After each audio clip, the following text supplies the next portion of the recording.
আসসালামু আলাইকুম। RS news channel 24 বিডিতে আপনাদের স্বাগতম। সঙ্গে আছি আমি মোহাম্মদ রেজাউল হাওলাদার। রোহিঙ্গা প্রত্যাবাসনে আন্তর্জাতিক সম্প্রদায়ের সাথে কাজ করতে প্রস্তুত ঢাকা প্রধান উপদেষ্টা। বিস্তারিত। বাংলাদেশের অন্তর্বর্তীকালীন সরকারের প্রধান উপদেষ্টা অধ্যাপক মোহাম্মদ ইউনূস বলেছেন, মিয়ানমারের রোহিঙ্গাদের তাদের নিজ দেশে মর্যাদাপূর্ণ ও টেকসই প্রত্যাবর্তনের পরিবেশ তৈরি করতে বাংলাদেশ আন্তর্জাতিক সম্প্রদায়ের সঙ্গে কাজ করতে প্রস্তুত। স্থানীয় সময় শুক্রবার যুক্তরাষ্ট্রের নিউ ইয়র্কে জাতিসংঘের সাধারণ পরিষদে ৭৯তম অধিবেশনে দেওয়া ভাষণে এসব কথা বলেন ডক্টর ইউনূস। তিনি বলেন, মিয়ানমারের বর্তমান পরিস্থিতির দিকে তাকিয়ে বাংলাদেশের রোহিঙ্গাদের তাদের নিজ দেশে মর্যাদাপূর্ণ ও টেকসই প্রত্যাবাসনের পরিবেশ সৃষ্টিতে আন্তর্জাতিক সম্প্রদায়ের সঙ্গে কাজ করতে প্রস্তুত রয়েছে। প্রধান উপদেষ্টা আরো বলেন, ৭ বছর ধরে বাংলাদেশ মানবিক কারণে ১২ লাখের বেশি রোহিঙ্গাকে আশ্রয় দিয়ে আসছে। এর ফলে আমরা বিশাল সামাজিক, অর্থনৈতিক, পরিবেশগত ক্ষতির সম্মুখীন হচ্ছি। মিয়ানমারের অভ্যন্তরীণ সমস্যা থেকে সৃষ্ট এই সংকট বাংলাদেশ ও আমাদের অঞ্চলের জন্য প্রথাগত ও অপ্রথাগত উভয় ধরনের নিরাপত্তা ঝুঁকির কারণে হয়ে দাঁড়িয়েছে। অধ্যাপক ইউনূস আরো বলেন, মিয়ানমার থেকে বাংলাদেশের বলপূর্বক বাস্তুচ্যুত রোহিঙ্গাদের সহায়তা করতে আমরা অঙ্গীকারবদ্ধ। আমরা রোহিঙ্গাদের জন্য মানবিক সহায়তা চালু রাখা এবং তাদের টেকসই প্রত্যাবাসন নিশ্চিতে আন্তর্জাতিক সম্প্রদায়ের পর্যাপ্ত সহায়তা অব্যাহত চাই।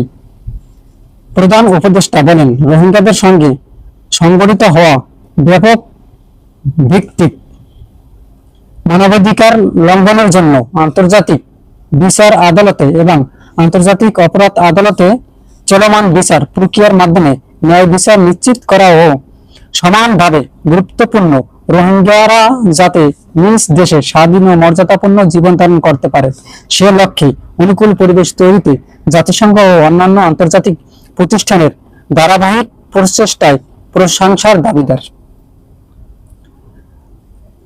নোবেল বিজয়ী এই অর্থনীতিবিদ আরো বলেন, এ লক্ষ্যে রোহিঙ্গা যাতে পর্যাপ্ত নিরাপত্তা ও অধিকার নিশ্চিত করে তাদের নিজ ভূমি রাখাইনে ফিরতে পারে তার পথ সুগম করা দরকার।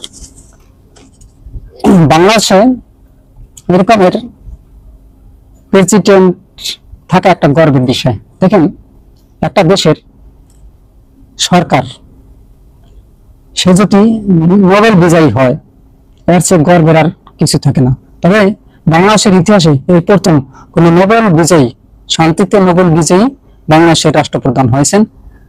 আলহামদুলিল্লাহ, এটা আমাদের জন্য খুবই ভালো। তবে হ্যাঁ, তিনি যদি দেশটাকে সঠিকভাবে সংস্কার করতে পারে তাহলে আমাদের দেশটা স্বর্ণের দেশ, সোনার দেশ হয়ে পরিণত হবে। এখন দেখা যাবে তিনি যদি সমস্ত সংস্কার করে, যাদেরকে নির্বাচনের মাধ্যমে জনগণ সরকারে আনবেন, তারা যদি আবার সেই আগের মতো লুটতরাজ, লুটপাট এবং রাজধানী ডাকাতিতে এবং চুরিতে সমস্ত অসামাজিক কার্যকলাপে লিপ্ত হয়, তাহলে আমাদের এই স্বাধীনতার কোনো দাম থাকবে না। কেননা আমরা স্বৈরাচারকে হটিয়েছি অনেকবার, কিন্তু স্বৈরাচার হটানোর পরও বাংলাদেশের যে একটা মানুষের মাইন্ড সেটআপ, সেটা কখনো চেঞ্জ হয় নাই। এটা হয়েছে দুর্নীতি, যেমন ঘুষ, আমলাদের দূরত্ব, ঘুষের কারণে ফাইল এক টেবিল থেকে অন্য টেবিলে, এবং সবচেয়ে বেশি আলোচিত ঘটনা হয়েছে পুলিশেরা তারা ভ্যান আনার থেকে 2 টাকা পর্যন্ত নিতে তারা ছাড় দেন না। তাহলে যদি এরকমের দেশ হয় এবং এরকমের দুর্নীতি করা হয়, তাহলে সেই দেশ কিভাবে আপনি উন্নত করতে পারবেন?